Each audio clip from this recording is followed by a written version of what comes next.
Learn to act as if nothing bothers you, master the art of unshakable peace, let them, unbothered power, is a self-mastery guide rooted in emotional resilience, mental discipline, and the reclaiming of inner peace in a world built to provoke reaction.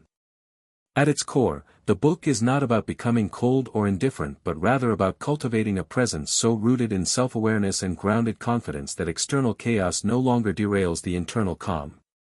It teaches readers how to separate identity from circumstance, self-worth from others' opinions, and peace from the noise of life. The narrative opens by unpacking the myth that peace is a passive state.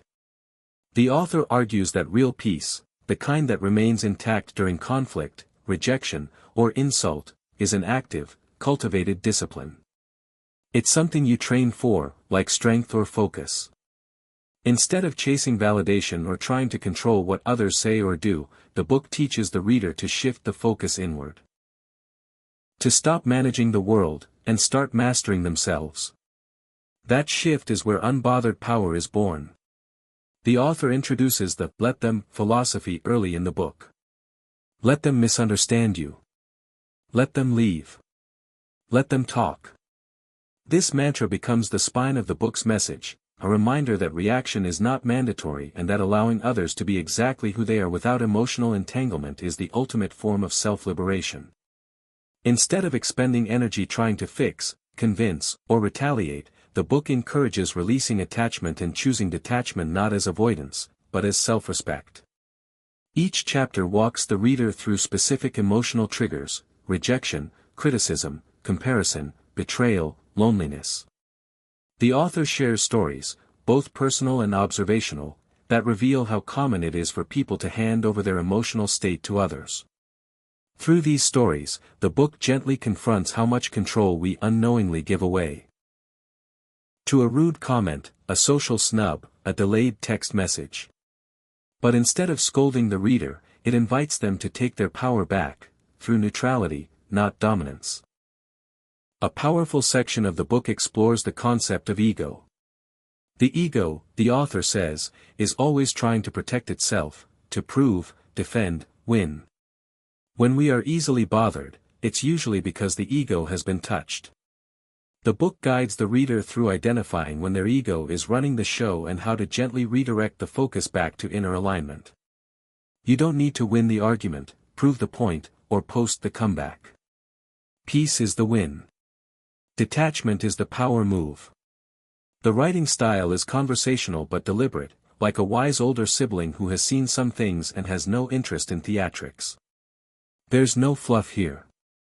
Every page is lean, purposeful, and written to wake something up in the reader, that part of them that is tired of being emotionally hijacked and ready to sit in the driver's seat.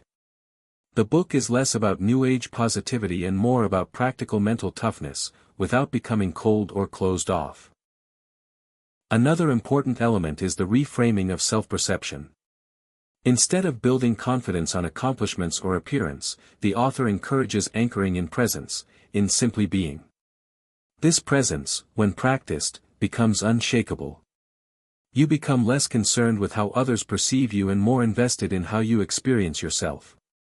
There's a powerful section where the author asks, would you still feel worthy if no one noticed you? That question lingers, challenging the reader to explore where their peace really comes from.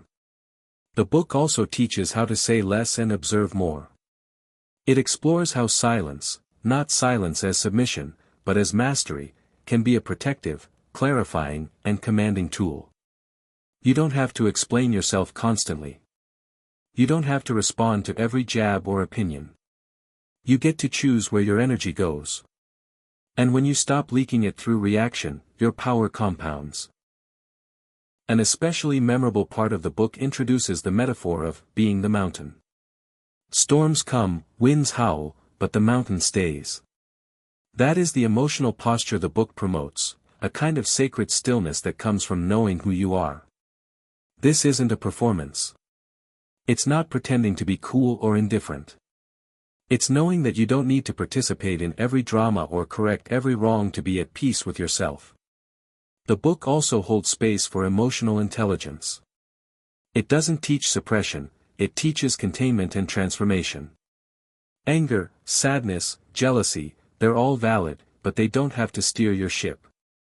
The author provides practices to sit with these emotions, name them, feel them fully, and then move forward with clarity. This is how unbotheredness isn't denial, it's presence with discipline. The theme of boundaries is explored with nuance. Boundaries, the author says, are not walls to keep people out, but filters to protect your peace. They are declarations of what you allow into your mental, emotional, and physical space. Being unbothered doesn't mean tolerating anything, it means curating your environment with intention. It's about choosing who gets access to your energy and why, without guilt or over-explaining. One of the book's greatest strengths is how it addresses solitude. Many people are afraid of being alone because their peace is externally sourced. But the author reframes solitude as sacred, the space where clarity, alignment, and true self-connection are found. Learning to enjoy your own company becomes one of the final steps to mastering unbothered power. When you no longer fear your own presence, you stop fearing loss. In the final chapters, the book pulls everything together into a life philosophy: live lightly, love deeply, release quickly. You are not here to win every argument or prove your worth to those committed to misunderstanding you. You are here to live fully, protect your peace, and choose your path consciously. Acting as if nothing bothers you isn't pretending, it's trusting yourself enough to stay soft in a hard world, to be still in a loud one. Learn to act as if nothing bothers you is ultimately a guide to emotional self-sovereignty. It doesn't teach you how to hide from life, but how to meet it from a place of grounded, graceful power. It's a reminder that peace is not the absence of conflict, but the presence of a self who knows they are free to feel, to choose, to let go, and to remain beautifully unbothered.